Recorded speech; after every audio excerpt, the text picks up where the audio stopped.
Hello and welcome to another shop tip. If you're like me, you probably not use one of them very often. So I used to keep them in a drawer, but that is very unsatisfying, so I was looking for new methods and I found one on Pinterest that I thought was working quite well for me. Have a look, maybe that is something that could work for you as well. In the past I kept all my spanners or wrenches, whatever you want to call them, in a drawer.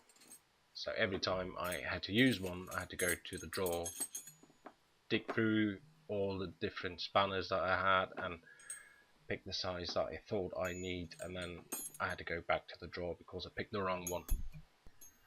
If you use spanners or wrenches on a daily basis or rather often, this solution is probably not for you, and you will want to go with a display or rack of some sort.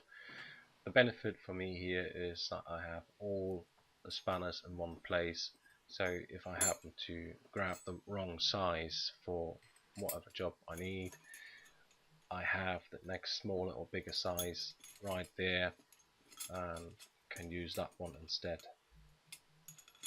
So as you saw, you start by sorting your spanners by size, and it doesn't matter if it is metric or imperial, and that just makes it easier to identify it later.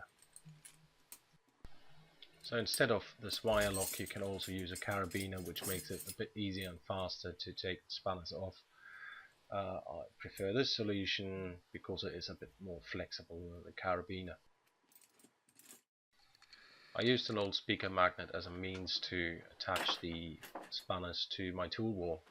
If you like this tip, let me know in the comments. If you think it is dumb, also let me know in the comments, as long as you leave me a like. If you leave me a dislike, don't bother to comment. Cheers, bye.